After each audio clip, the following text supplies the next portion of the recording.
Dictation start होगी 4 second बाद। Start. कुछ समय पहले इलाहाबाद में हुई घटना है।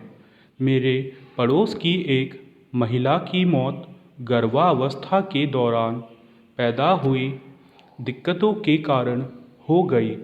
महिला के माता पिता और 2 बेटियां बहुत दुखी थी, मगर सभी के लिए यह महज गर्भावस्था के दौरान हुआ हादसा था।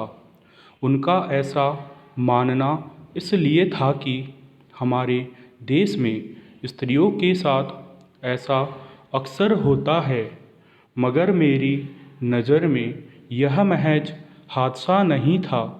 यह स्त्री की देह पर उसका अपना अधिकार न होने का दुखद पक्ष भी था।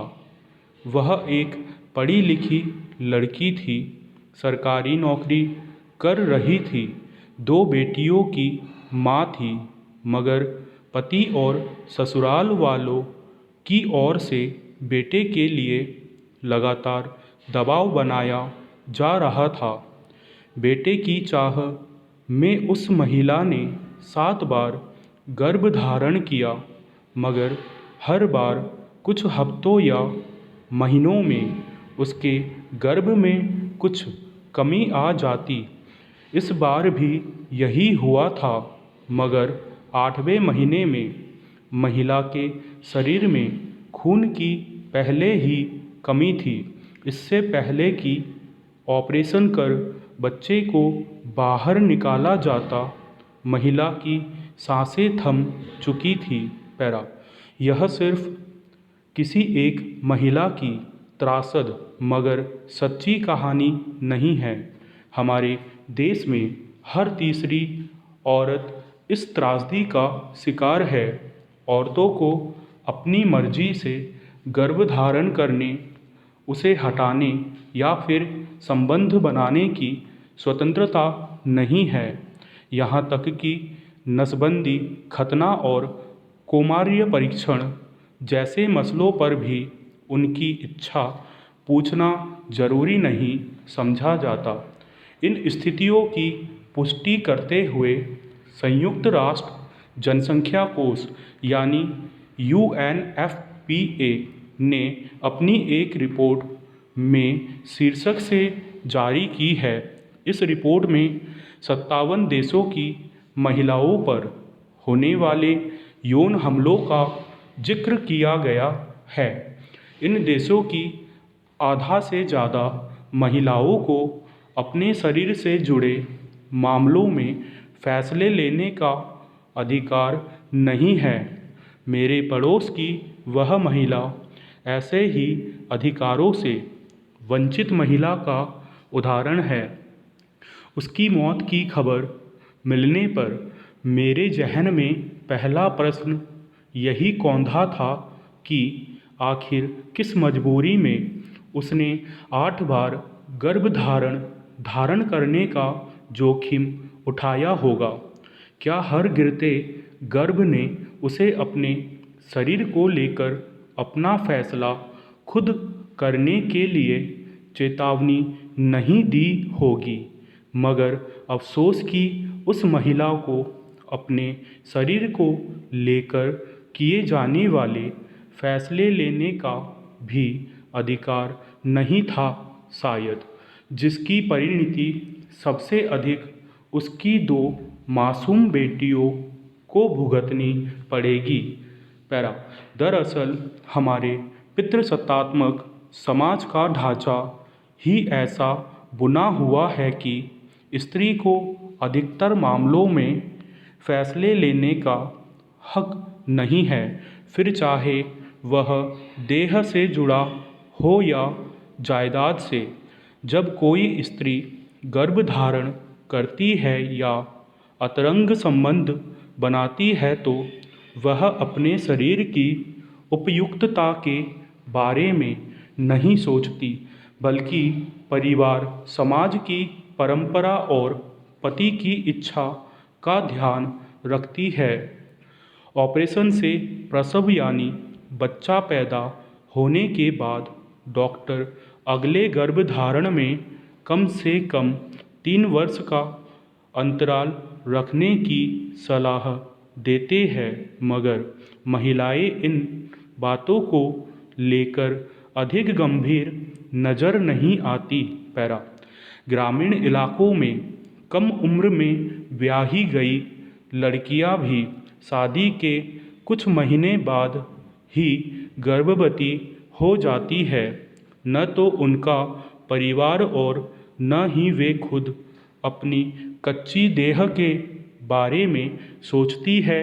बच्चों को अब भी ईश्वर का प्रसाद माना जाता है और गर्भ ठहरने को ईश्वर की इच्छा परंपरा के नाम पर स्त्रियों के साथ हुई तमाम ज्यादतियों का एक लंबा इतिहास है। एक स्त्री जब गर्भधारण करती है तो उसमें शारीरिक बदलावों के साथ ढेरों मानसिक उथल पुथल भी होते हैं। वह गर्भावस्था के दौरान कई तरह की परेशानियों और तनाव से लड़ती है। क्या ऐसे संवेदनशील समय में अपने शरीर से जुड़े फैसले उसे खुद लेने का अधिकार नहीं होना चाहिए? सिर्फ गर्भावस्था के दौरान ही क्यों? जब देह स्त्री की तो अधिकार किसी और का कैसे हो सकता है? हकीकत तो यह है कि समाज के लोकतांत्रिक होने की तमाम दुहाई के बावजूद लड़की विवाहित हो या अविवाहित, आज भी उसे खुद के बारे में निर्णय लेने का अधिकार नहीं है। अधिकतर परिवारों में जब तक लड़की का विवाह नहीं हुआ रहता है तब तक उसके माता पिता उससे जुड़ा हर फैसला करते हैं। फिर शादी के बाद उसके पति या ससुराल वाले। सच यह है कि एक विवाहित स्त्री को तो अपनी सुविधा के अनुसार कपड़े पहनने का भी अधिकार अब तक नहीं मिल पाया है। परिवार की परंपरा और सम्मान के लिए पढ़ी लिखी अपने पैरों पर खड़ी स्त्रियों को घूंघट करा दिया जाता है, गोदना गुदवा दिया जाता है और पाँव पाँव भरकर पैरों में छागल पहना दिया जाता है। कुछ स्त्रियां गहनों से दबने और घूंघट में अपनी प्रतिष्ठा समझती है। ऐसे में विचार और व्यक्तित्व के विकास जैसे बाकी प्रश्न बेमानी ही लगते हैं। किसी भी आज़ाद देश और समाज के लिए यह स्थिति विचारणीय है। परंपरा व्यवहार में व्यक्ति की गरिमा को मजबूत करने के लिए होनी चाहिए। इंसानी समाज हर अगले दौर में ज़्यादा सभ्य होने का दावा करता रहा है, तो इसी के मुताबिक समाज के सबसे अहम हिस्से के तौर पर स्त्रियों के अधिकार भी सुनिश्चित किए जाने चाहिए। पैरा वैश्विक स्तर पर यह प्रयास किए जाने की ज़रूरत है कि लोग तंबाकू का सेवन छोड़ अपने स्वास्थ्य की रक्षा करें। हम जानते हैं कि तंबाकू हमारे स्वास्थ्य पर बहुत गलत प्रभाव डालता है।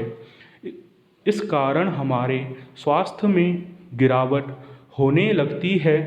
हम सब अवगत है कि विश्व स्वास्थ्य संगठन के आंकड़ों के अनुसार पूरे विश्व में 1.30 मिलियन लोग तंबाकू का किसी न किसी रूप में इस्तेमाल करते हैं।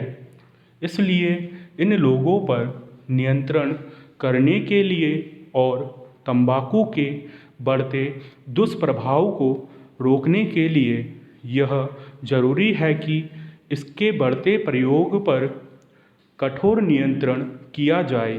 पैरा। विश्व संगठन के आंकड़े बताते हैं कि तंबाकू सेवन करने से पूरे विश्व में प्रतिवर्ष 80 लाख लोगों के मृत्यु हो जाती है। इसलिए इन आंकड़ों को देखते हुए अब जनमानस को खुद को समझाने और मन से सोचने समझने की ज़रूरत है कि हम सब तंबाकू का निषेध करें। यह प्रतिबंध लगाने के लिए इससे होने वाली बीमारियों के बारे में लोगों को जानकारी देने की ज़रूरत है। इसलिए विश्व स्वास्थ्य संगठन की ओर से इस साल भी एक संदेश दिया गया है जिसमें तंबाकू को छोड़ने का संकल्प अंकित है। उसमें यह बात स्पष्ट दिखाई देती है, छोड़ने के लिए प्रतिबद्ध। यह एक प्रारंभिक संदेश देती दिखती है कि हम सब मिलकर इस उद्यम को प्रभावी तरीके से देश भर में लागू करा सकते हैं। कोरोना विषाणु की मार के दौर में इस जागरूकता अभियान को इंटरनेट के जरिए आयोजित कर भी हम इसे प्रभावी बनाने में सफल हो सकते हैं। सरकार की ओर से तंबाकू के सेवन को खत्म करने के लिए कई कार्यक्रम संचालित किए जाते हैं। हम जानते हैं कि तंबाकू के प्रयोग से फेफड़ों और मुंह के कैंसर की बीमारी आम बात हो गई है। पुष्ट आंकड़े बताते हैं कि कैंसर के मरीजों में 30% मरीज तंबाकू का सेवन करने वाले ही पाए जाते हैं। स्टॉप।